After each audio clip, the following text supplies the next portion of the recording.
ए ब्यास हई देखा तरा हई यूट्यूब पूरा बंद करावता खेसरिया हई अपना बेटिए का गाना गावता अपन बेटी के मौसी के नाम धरता हई गुंजनो संगबा हई गुडुओ रंगीला गावता तो सबसे बड़ा बिगड़ा बा गुंजन खेसारी दोनों गुंडा में ही न रे चाची के बाजी भइल तोहने के बहिन रे सुना सा गुड्डू खेसारी दोनों गुंडा में ही न रे चाची के बाजी भइल तोहने के बहिन रे कहवन रे सीता चलावता अरे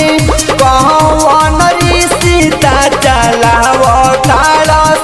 तो अपना दीदीए के लभर बनावता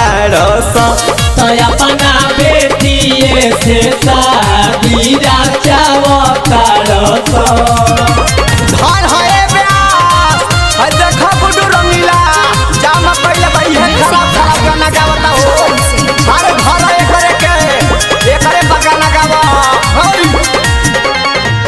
होके या सता समाज के गंदा करता माई बहिन के नाम धके गावता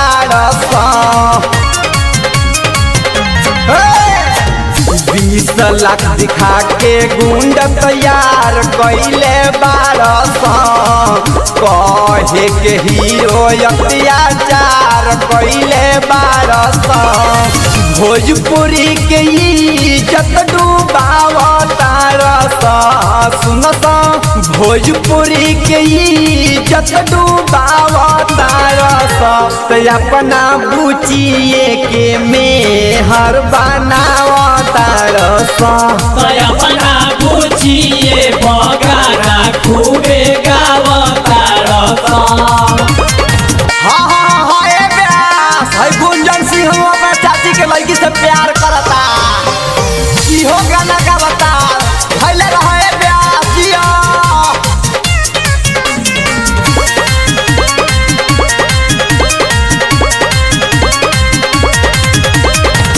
विवेक अखिलेश छोड़ दे गाना चोरावल छोट कलाकारन के नीचे दबावल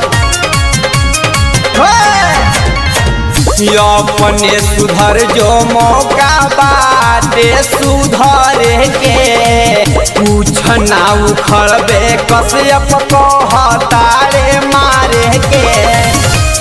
श्री राम कहे अपने याद लगावता श्री राम कहे अपने याद लगावता